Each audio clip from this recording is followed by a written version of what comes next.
Hello YouTube. It's a rainy day here in southwest Wisconsin today, and I'm doing a little bit of work.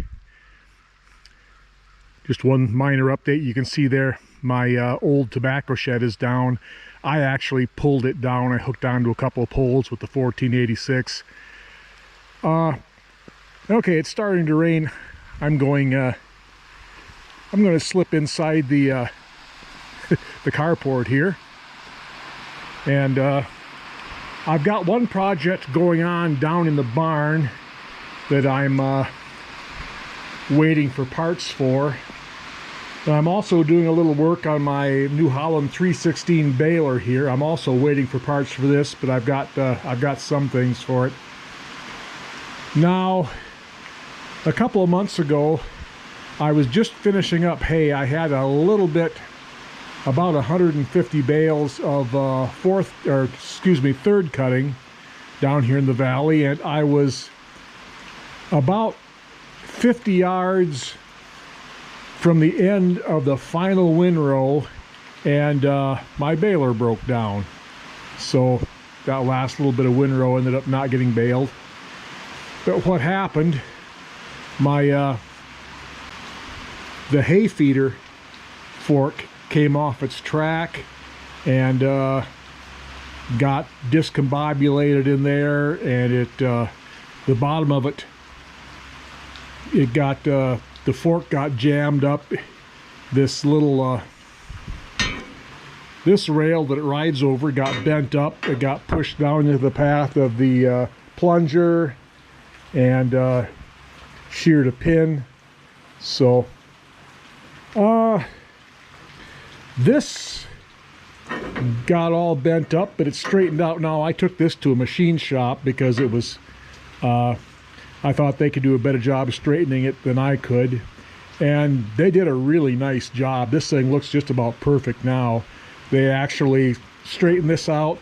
They cut this flat piece off of the round piece and straightened the round piece, welded this back on straight, and it looks really good. And they did it for what I thought was a very reasonable price, so I was very happy. Let's see, let me move around here.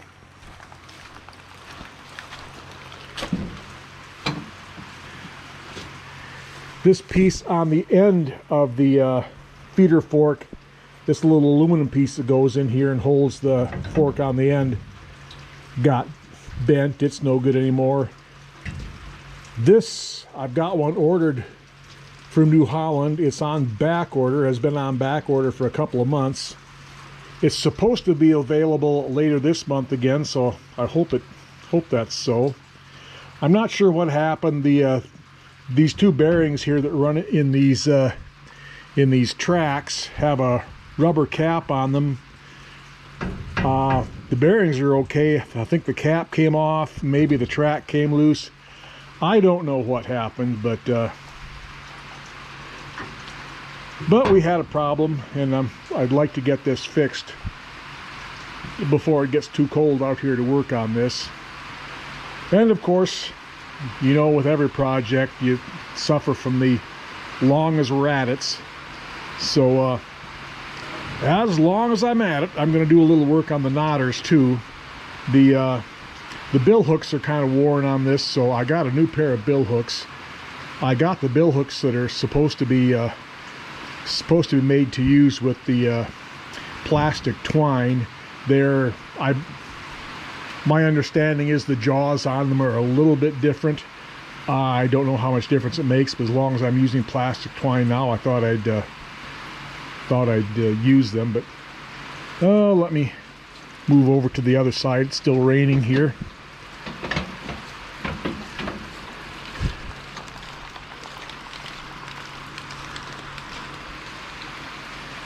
Another thing I need to do, I don't know how good it's showing up on the video, but the cam here is worn really bad.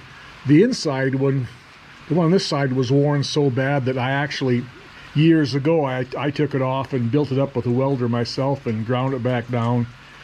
This one I'm going to take it off, and since I was so happy with the machine shop that did this, I'm going to take this to the machine shop and let them fill that up with weld, rebuild that, because new ones are kind of expensive, and I'm pretty sure I can get that fixed quite a bit cheaper. So that's what I'm up to today. I've got another project, like I said, in the barn that I'm waiting on parts for, and that one will, well, I'm also making a video on that one. I'm not sure when that video will come out. I kind of assume this one will come out first. But I'm going to, I'm not sure how much I'm going to do on this today. Depends on if the rain stops or not. You know, it's fairly dry here in the carport, but every time I have to go out and get tools, I get wet. So I think I'll put this in. This end of this one fits into a slot in the bale chamber, and then there's 2 bolts there, so I can reinstall this. I guess I can take the knotters apart, and I'm still waiting on my block on the fork there, the aluminum block. Hopefully that shows up sometime. Hopefully I get a call from the dealer and they'll tell me it's in. But anyway, that's what I'm doing on this wet, rainy day here in southwest Wisconsin.